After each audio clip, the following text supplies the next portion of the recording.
Բարև ձեզ։ Պարսկական սուֆիստական շրջանի երկու պոետներ, Ռումին եւ Հաֆեզը, ապրել եւ ստեղծագործել են մեկ դար տարբերությամբ, սակայն երկուսն էլ Աստծուն փնտրել են սիրո եւ ճշմարտության մեջ։ Ռումին առաջարկում է հոգեվոր մի ճանապարհ, որտեղով անցնելիս պիտի այրես սեփական եսդ, որպեսզի գտնես ճշմարտությունը։ Իսկ Հաֆեզը նույն ճանապարհն առաջարկում է անցնել ժպիտով, հեգնանքով, գինու գավաթով։ Բայց երկուսն էլ հիշեցնում են, որ ճշմարտությունն այցելում է այն սրտերին, որոնք բաց են սիրո եւ ներշնչանքի առաջ։ Օր 6-րդ հաղորդաշարի այսօրվա հյուրը գրող թարգմանիչ Ժորժ Աբրահամյանն է։ Բարև ձեզ, պարոն Աբրահամյան։ Բարև ձեզ։ Շնորհակալ եմ հրավերն ընդունելու համար։ Ես էլ եմ շնորհակալ։ Դուք մեկ տարվա մեջ հաջողեցիք թարգմանել երկու հեղինակների՝ Ռումի եւ Հաֆեզ։ Եվ ես նրանց պոեզիային մեծապես ծանոթացել եմ ձեր թարգմանության միջոցով, ինչի համար շնորհակալ եմ։ Եվ ինձ մոտ ձևավորվել է այնպիսի տպավորություն կամ զգացողություն, որ Ռումին ասես սոֆիստական պոեզիայի կրակը լինի, որ ինքը այրվում է եւ քեզ էլ ստիպում է այրվել իր հետ, որպեսի գտնես ճշմարտությունը։ Իսկ Հաֆեզը պոեզիայի ժպիտն է, որ առաջարկում է անցնել նույն ճանապարհն այնպես, ապրել այնպես, որ ճշմարտությունը ինքը բացվի քո առաջ, եւ ինձ հետաքրքիր է ձեր դիտարկումները, թե ինչպես է նրանց պոեզիայում դրսևորվել սերը, ազատությունը, կյանքի ճանաչումը եւ ինչ նմանություններ ու տարբերություններ ունեն այս երկու պոետները։ Հետաքրքիր մեկնաբանեցիք, տեսեք,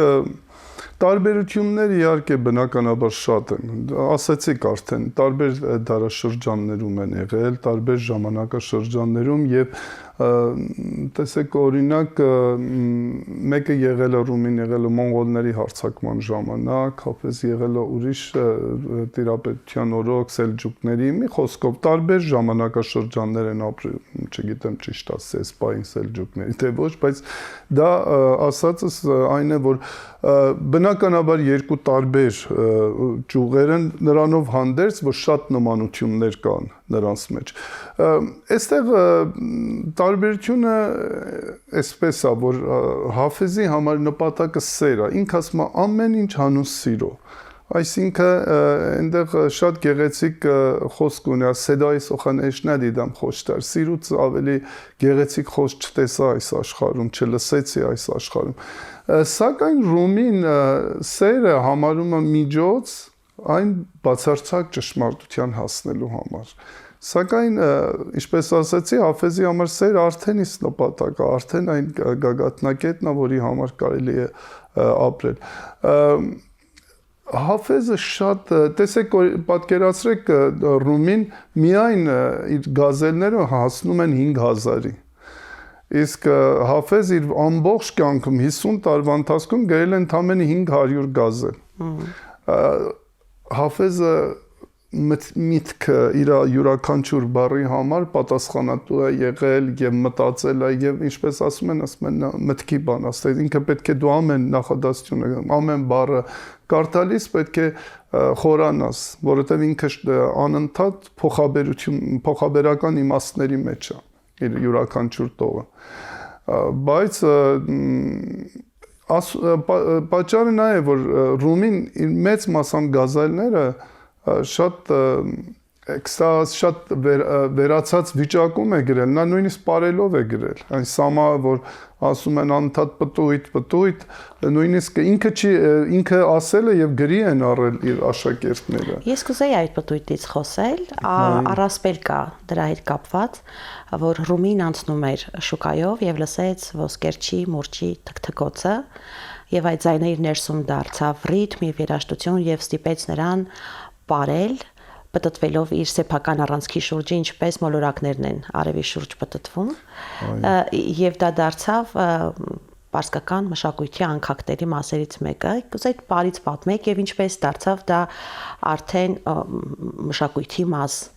անքակտելի մաս։ Այո։ Իհարկե դա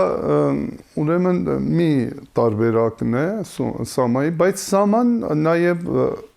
ասում են մինչ իսլամը եղել է սաման, դեռ նախաիսլամական ժամանակաշրջանում էլ սաման եղել է, Սաման ոմանք իհարկե ասում են պար, բայց դա արարողակարգ է, դա ծես է։ Այս վերջերը իմ ընկերներից երկու կին, որոնք հենց Սամայի վարպետներ էին, իմ խնդրանքով եկան Հայաստան եւ մեր տանը փոքրիկ տենց ներկայացում ունեցան Սամա հենց Ռումի հրատարակվելու հետ կապված, նվիրված եւ կանանցից մեկին հարցրի վերջին անգամ քանի ժամ ես պատտվել, ասաց 4 ժամ։ Եվ դա շատ հետաքրքիր մեկնաբանեց, ասաց պատահել է, որ ես որտեվ իրենք հատուկ օրինակ Կոնյայում ամեն տարի հենց այս օրերին հավաքվում են Սամայի այդ վարպետները կամ նրանք որ սիրում են, հավաքվում են Կոնյա Թուրքիայում եւ ուխտագնացության պես է ասաց, որ այնտեղ կան տաճարներ, որ գնում ես ու որ այդ կատարես այդ պտույտը, տաճարը եղել մտել եմ եւ 3 րոպեից արդեն գլխապտույտ եւ սրտխառնություն ունեցել։ Այսինքն մթնոլորտը բարենպաստ չի։ Այո, այն էներգիան, որը ստանում է։ Շատ հետաքրքիր բան ասաց, այս տարի ես պետք է գնայի Կոնյա, երբ հրավերը ստացա, որ պիտի գամ Հայաստան, ընտրության արժև էի կանգնած Կոնյա, որ ամեն տարի գնում եմ մինչև հիմա չի եղել, այսինքն տարիներ չեմ բացակայել ու պետք է գայի Հայաստան։ Ես ընտրեցի Հայաստանը, ինքը ասում էր ինձ կանչեց Հայաստանը եւ հետաքրքիր էր, ասում էր ես այսքան թեթև չեմ պտույտ գործել։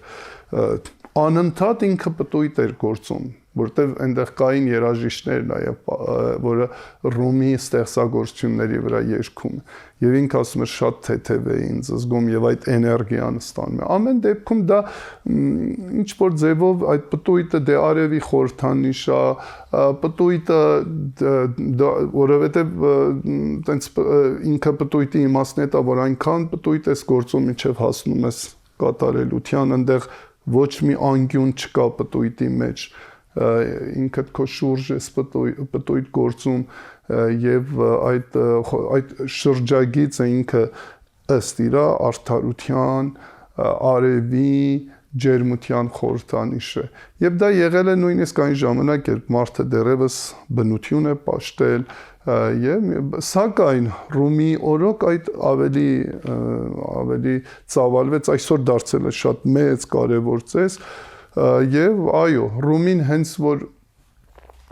կորցրեց իր մեծ ուսուցչին Շամսին, որը գազելների մեծ մաս նվիրված է հենց իրեն,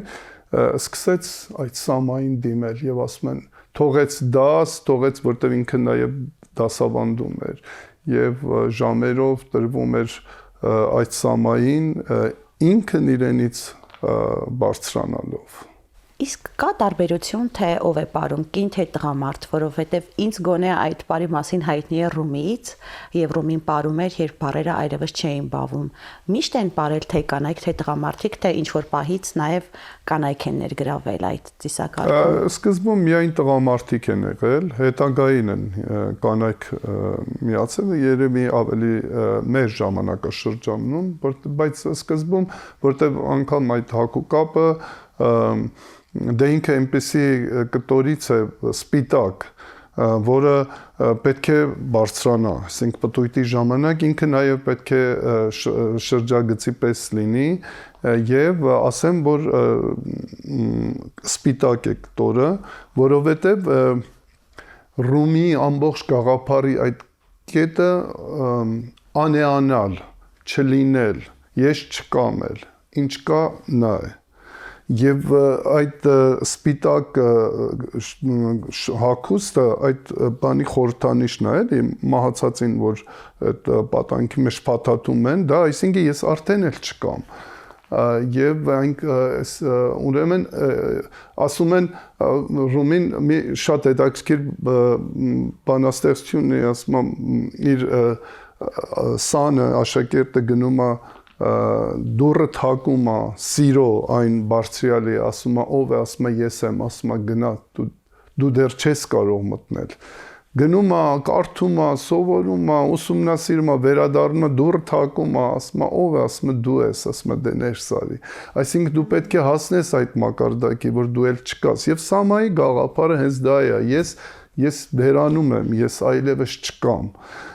եւ դրա համար սպիտակ են հագնում, որ այսինքն իմ էությունը արդեն ոչնչացված է, ես չկամ, ես իմ ֆիզիկա, իմ մարմինը չկա, վերացել եմ, դարձել եմ դու։ Եվ բայց այո, ես գիտեմ, որ կանայք հետո են ավելացել, այսինքն հիմա կանայք շատ ավելի գեղեցիկ պարում են, դե սամանը սկզբից միայն պտույտ էր, անընդհատ պտույտ, այսպես, բայց հետագային արդեն որոշ ձևեր ավելացել, որ ենթադրում եմ կանայք են ավելացրել, այսինքն ավելի նուրբ շարժումներ նաև ավելացան պտույտի ժամանակ, այսինքն ձեռքերի շարժումները մի քիչ փոխվել է, կանանց ավելի հետաքրքիր շարժումներ են անում կանայք, մինչև սկսելը պետք է 4 անգամ խոնարհվեն 4 կողմից հյուսիս-հարավ, այո, եւ նոր սկսում են իրենց սամա եւ ինչքան ցանկանան, եթե այդ էներգիան ստանում են, իրենք կարող են միջև լույս անընդհատ պտույտ գործել։ Ես կուզեի Ռումին եւ Հաֆեզին դիտարկենք սուֆիստականության համատեքստում, այն առումով, որ սուֆիները Աստծուն փնտրել են հոգևոր բարդ ճանապարհով եւ Ռումին եւ Հաֆեսը տարբեր ճանապարհներով են անշուշտ գնացել, բայց սուֆիզմի հիմնական գաղափարն այն է, որ Աստծուն եւ ճշմարտությանը ճանաչել ոչ այնքան օրենքով, գաղափարով, տրամաբանությամբ, գրքով, որքան բաց սրտով, սիրով, անձնական փորձառությամբ եւ հետաքրքիր է թե այս երկու պոետները կյանքի ինչ ճանապարհ են անցել,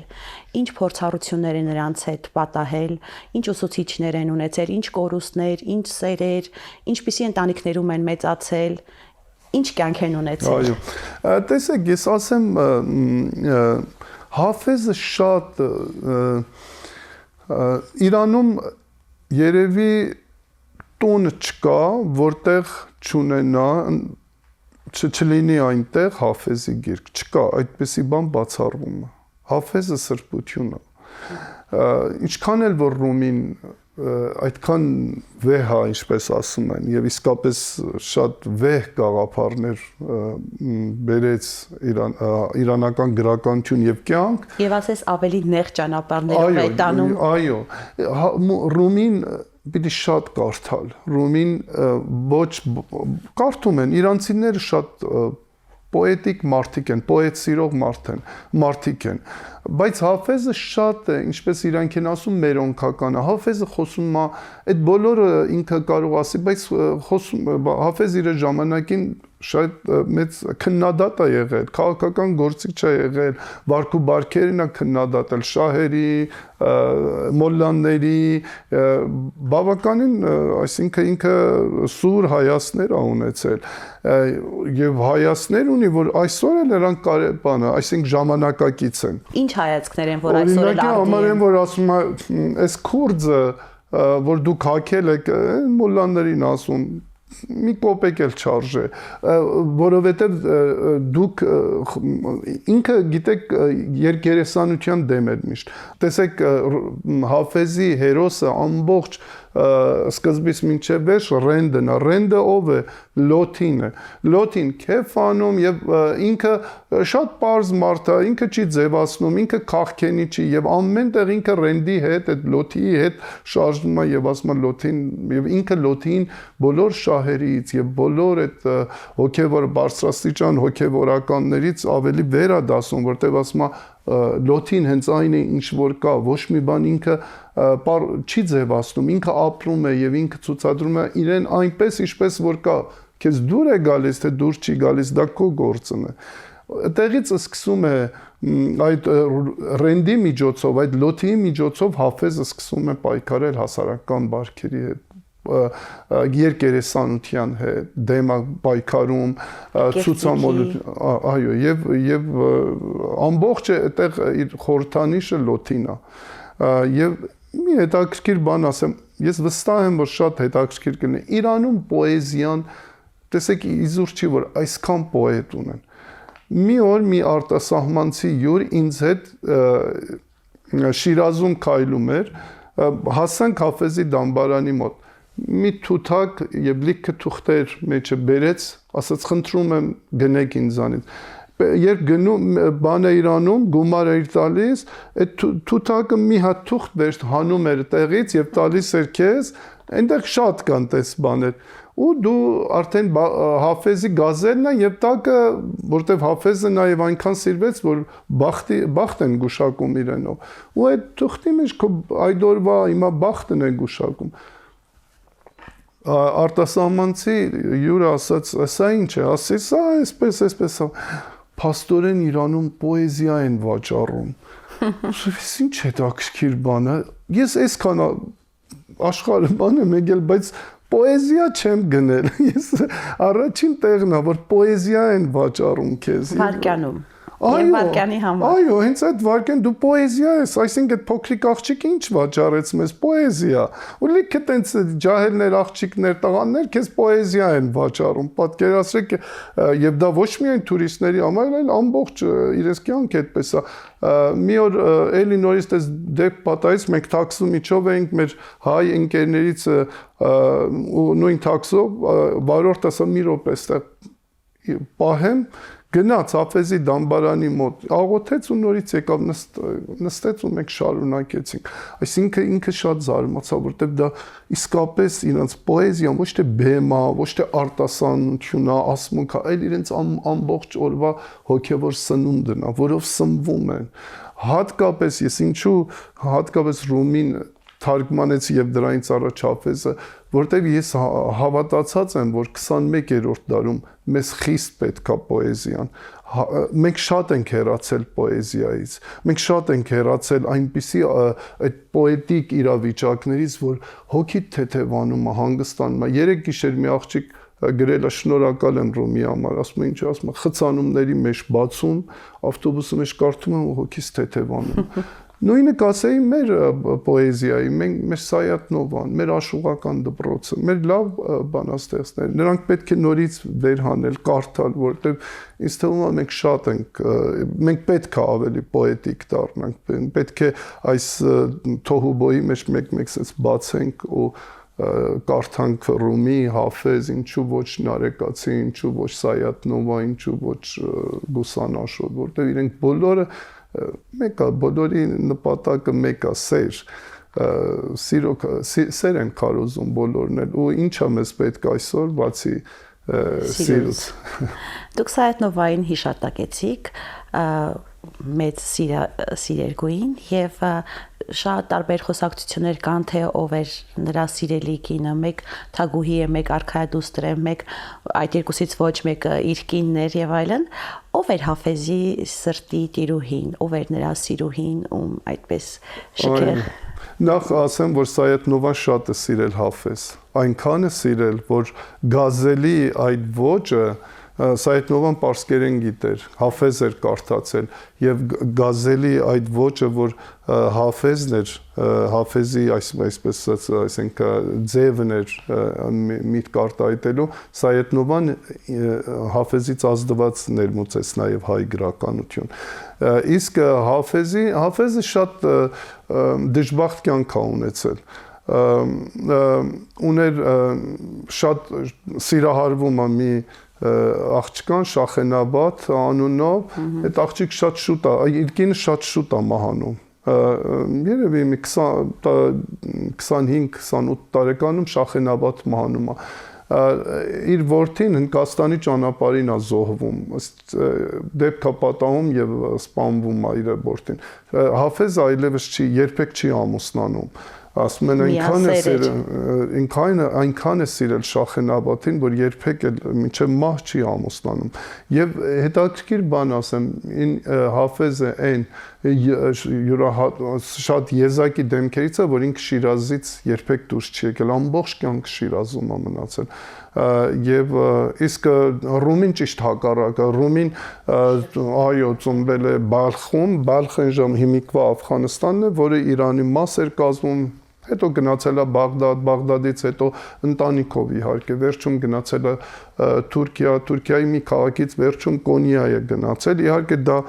պատճառն էլ նա էր, որ իհարկե մոնղոլների հարձակումն էր եւ իր հայրը փորձում էր ընտանիքին փրկել այդ մոնղոլական հարձակումներից։ Այո, եւ իհարկե Ռումին էլ այդպես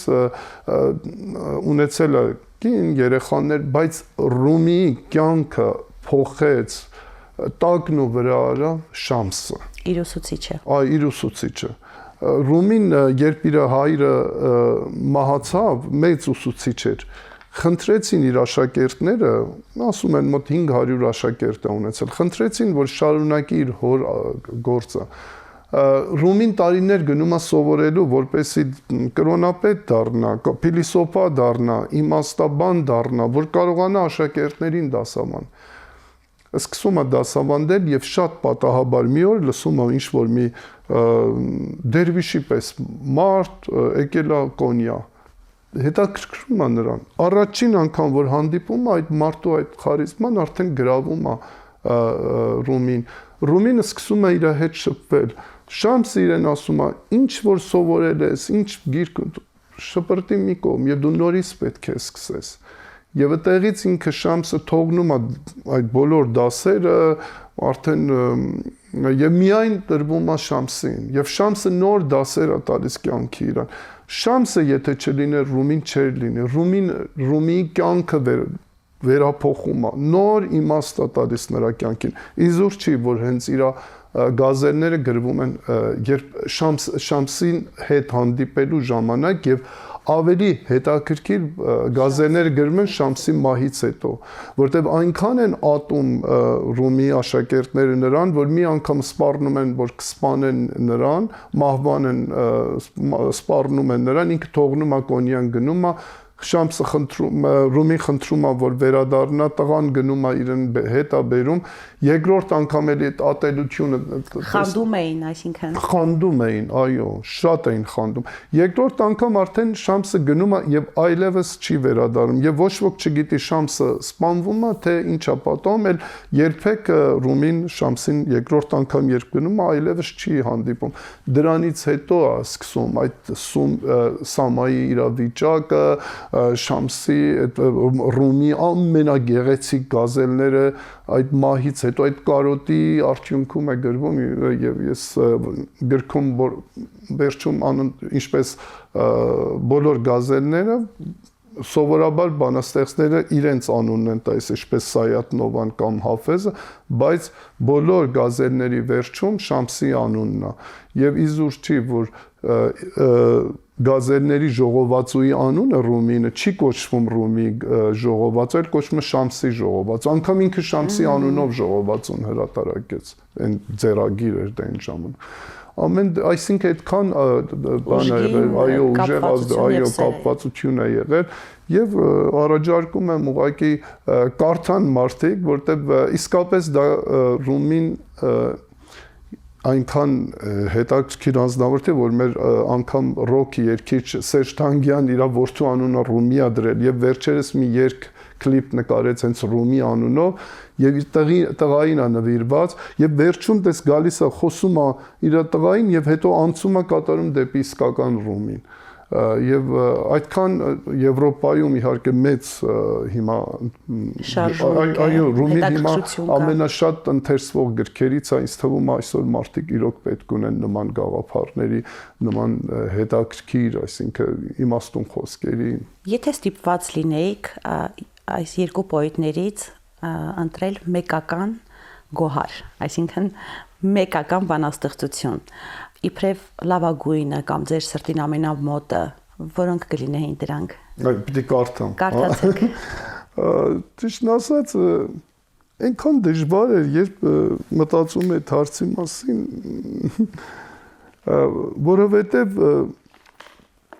իմիջայլոց ասեմ, մոռացած եմ Զանգակն է, ափսոսը չասենք, Զանգակ հրատարակչություն, եթե գովաշտը չի համարվում եւ Ռումին եւ Հաֆեզը եւ կարծում եմ իսկապես շատ գեղեցիկ, սիրելի Աննան է դիզայնը, շապիկին արել եւ շատ ճաշակով, շատ ճիշտ համադրությամբ։ Լավ, եկեք Ռումից մի բան կարդամ։ Ձեր ամենասիրելին։ Ախր մինչև ուր հետ պիտի գնաս, ել առաջ արի, անհավատության կողմով մի գնա, հավատքի արի, այսօր երկնային դառնության մեջ դու գտիր քաղցրություն, գտիր վերջապես իսկությունը քո և այդ կողմ արի, թեև քո տեսքը հողեղեն է, բայց էությունը քո իմաստությունն է, դեպի այդ խորին խորհուրդը արի, դու ես պահնորդը արդարի անմար լույսի գանձատան, ախր ի վերջո դեպի ճշմարիտ իսկություն արի, կփրկվես ընդմիշտ եսամոլության հաստ ճիրաններից, եթե չլինես գերին քո եսի պիրկ կապանքներից, հազար թակարդի թոկից կազատվես, թե վերադառնաս քո իսկությանը, դեպի ճշմարիտ էությունն արի, ով ադամորդի, որ աչք ես դրել այս նեղ աշխարհին և զուր հրճվում ես նրա սուտ տեսքից, դրախտ հետ արի, թեև աշխարհը քեզ կախարդել է, բայց ով գանձ թաքուն, բացիր աչքերդ ու քո հանքավայր նորից հետ արի, լույսից ես ծնվել, լույսից երկնային ով դու երջանիկ, զուր ես ափսոսում կորցրածիդ համար, դեպի լույս արի, աչքդ տեսնում է միայն աշխարհի սին փառքն անցավոր, քո իսկությանը ճշմարիտ անսուտ, ել ու հետ արի, քանզի գալիս ես ըմբոստ ու անսաստ քո յարի մոտից, ուստի գալիս ես հարբած սիրադիր, հենց այդպես արի, գալիս ես ուրախ, լուսավոր, պայծառ, սիրուն աչքերով, վերջապես ել ու դեպի ճշմարիտ քո յարը արի, Շամսը և Սաղին և Շահնշահը գինով քեզ պատվեց, ինչ զուլալ գինի, այդ արդար գինու գինետուն արի։ Շատ գեղեցիկ է։ Շնորհակալություն։ Երբ թարգմանում էիք, ինչ դժվարությունների եք հանդիպում պարսկերենից հայերեն թարգմանության ընթացքում, այն առումով, որ կային հատուկ արտահայտություններ, որ խիստ բնորոշ են պարսկական լեզվամտածողությանը և դժվար էր փոխադրել հայերենով, և բացի դա, ինչպես եք կարողացել փոխանցել այդ միստիկ հնչերանգը, որ շատ հատուկ է այս երկու պոետներին։ Ես նախ երախտապարտ եմ մայրենի լեզվին։ Ես թարգմանության ժամանակ հասկացա, որ ինչքան մինչև ես ինքս եղել եմ մայրենի լեզվի ուսուցիչ, եղել եմ դասախոս, բանասիրական ֆակուլտետում եմ ավարտել, այն էլ մագիստրատուրայի աստիճանում, բայց երբեք այսքան մայրենի հմայքի հետ չշփվեց, ինչքան այս թարգմանությունների ժամանակ։ Երբ ես թարգմանում էի, շատ իմիջիայլոց ես տենց չեմ սիրում տառապելով գրել, տառապանքով թարգմանել, որտեղ դա արդեն իմ կարծիքով լավագույն նկարիչը նկարում է միանգամից, նա չի, ես իմ տառապանքը չի, որ արվեստ է ստեղծում, այդ հոգուտ միջով պիտի մի շնչով գա, եթե չկա, այդ ուրեմն չի։ Գիտեք, եւ այդպես էր թարգմանությունը, ես զարմանում էի, որ այդպես ոնց որ գալիս էր, իմ միջով հայրենանում էր, դուրս էր գալիս։ Եվ առաջին անգամ, երբ Հաֆեզը ես Կապանում, այսինքն Երևանից հետո Կապան հրավիրեցին, որ մի շնորհանդես էլ այնտեղ անենք, եկել էր նաեւ Հաֆեզագետ, երաժիշտ Հաֆեզագետ։ Երբ ես Հաֆեզ էի ուրեմն արտասանում, ինքը հուզվեց։ Եվ մոտեցավ ինձ ասաց, որ ես Հաֆեզին հայրենով լսեցի եւ շատ հաճելի էր։ Նույն չափ հաճելի էր, որքան պարսկերենով։ Իսկ երբ Ամրանը ընկերներով գնացել ենք Հաֆեզի դամբարանի մոտ, այնտեղ ես Հաֆեզ էի կարդում, իմ ընկերները ասին՝ մի հատ շուռ եկեք, մի հատ այտենց ծերունի մարդ 80 տարեկան, չեք պատկեր, ինչպես էր արցունք թափում, եւ ես գրկեցի իրան, ասաց, ես չէի պատկերացնում Հաֆեզը հայրենով այսքան հմայիչ ու գեղեցիկ կլինի։ Ես հասկացա, որ հայրենը ինձ շատ է օգնել, որովհետև ես հետո համեմատեցի ուրիշ լեզուներին։ Տեսեք, օրինակ, անգլերենը չի կարող, որովհետև անգլերենը չունի, անգլիացիներ չունեն Սայատնովա։ Նրանք չունեն մեր աշխուղական ու գուսանական դպրոցը, որը քեզ օգնում է Հաֆեզ թարգմանելու։ Մենք ծանոթ ենք գազելի հետ, մենք ծանոթ ենք այդ, չգիտեմ, այդ ոգուց ելնող այդ նույններ շչակը սիրելու նույն տաքությունը։ Տեսեք, հենց մեր օրինակ ինչու ենք հեռու գնում, Չարենցի տաղարանը։ Չէ, այսինքն կարող ես անընդհատ կարդալ ու նորից մի հատ էլ կարդամ, ոնց կարելի է այսքան գեղեցիկ պատկեր։ Եվ իմ կարծիքով դա չեմ հիմա, ասենք, թողեք անհամեստություն անեմ, ասում են լավ ես թարգմանել, բայց դրա գրավականը մայրենին է եղել։ Ես լավ եմ թարգմանել, որովհետև ինձ հետ անընդհատ եղել է իմ մայրենի լեզուն։ Նա ինձ օգնել է, այդ հանգերը, այդ հոմանիշները, ինչ ասեմ, հոմանիշները։ Ինձ եւ էլ չեմ ասում, որ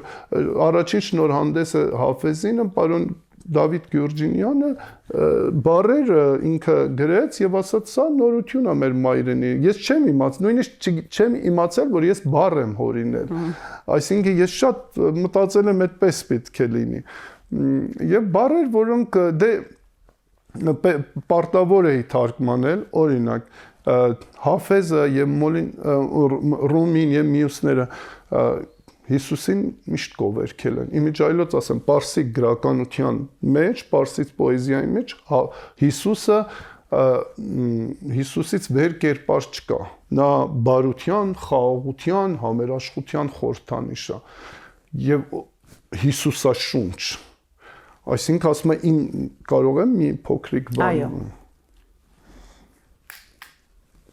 Օրինակ տեսեք Հաֆեզի Սիրտ իմ ավետիս, տես կենսապարգև Հիսուսի շնչով մեր յարն է գալիս։ Նրա ցանկալի ամեն մի շնչից փրկչի մեղմանուշ բուրմունքն է գալիս։ Կարոտի անհուն վշտից ու ցավից պետք չէ աղքաշել, հառաչել անվերջ, վիճակ եմ գցել, բացվել է բախտս, մեր դարդին դարմանանողն է գալիս։ Սինասուրբ լեռան կրակի համար միայն ես չէ, որ ուրախ եմ, քանզի Մովսեսը մի բուր կրակի համար հույսը իր սրտում այստեղ է գալիս։ Չկա, չի եղել այնպիսի մի մարդ, որ քո փողոցում չի երևացել, այստեղ բոլորը հավասարապես հմայված գերված սրտով են գալիս։ Ոչ ոք, ոչ մի մարդ չգիտի ուր է, որտեղ է յարի բնակավայրը, բայց քարավանի քաղցրանույթ զանգի ղողանջը հեռվից այստեղ է գալիս։ Եվ շարունակությունը բազմաթիվ անգամ Հիսուսաշունչ, Հիսուսի շնչով յարը, այդ շունչը փրկիչ, այսինքն այնտեղ անընդհատ Հիսուսի շունչը դա կյանքի խորհրդանիշ է, այսինքն ինքը Հիսուսի շնչով յարն է գալիս, յարը, որ գալիս է նոր կյանք ինձ պարգևի, ուրեմն դա նման է ինչպես Հիսուսի շնչի, որ մարդ էր մահացած մարդուն կարող էր կյանք տալ։ Եվ դրա համար ուզում եմ ասել, որ այդ օրինակ նման բաները նորություն էր ինձ համար էլ երևի հայ գրականության օրինակ Հիսուսաշունչ բազմաթիվ անգամ նման բառեր կային եւ արդեն դա որպես նոր բառ էր էլի Հիսուսաշունչը ձեր կողմից ներմուծված։ Շնորհակալ եմ շատ հետաքրքիր զրույցի համար, պարոն Աբրահամյան։ Ես էլ եմ շնորհակալ, ավարտվեց շատ արագ էր ինձ համար, իմիջայլոց ասեմ, որ ես շատ ուրախ էի, որ գալիս եմ այս հաղորդման, ես գիտեի, որ շատ հաճելի զրույց ենք ունենալու, ես էլ եմ շնորհակալ։ Շնորհակալություն։ Հաֆեզի եւ Ռումիի մասին այս հետաքրքիր զրույցն արժե ավարտել Ռումից վերցված մի առակով, որ խոնարհության եւ առօրյա հմտությունների մասին է։ Մի մարդ իմաստուն քերականությամբ մի օր նավ նստեց եւ հպարտությամբ դարձավ ու հանկարծ հարցրեց. «Նավավար գրականությունից գիտես դու մի բառ»։ «Ոչ», պատասխանեց նավավարը կիրթ, «Վատնել ես իզուր դու կեսը կյանքից»։ Շուտով մի ահեղ փոթորիկ ելավ, խառնվել էին երկինք ջուր ու նավ եւ իմաստունից հարցրեց նավապետ. Գիտես դու լողալ ով գրականագետ, ոչ, ասած խեղճը գունատ ու դողդոջ, կկորցնես իզուր քո կյանքը ամբողջ։ Շնորհակալություն, կհանդիպենք։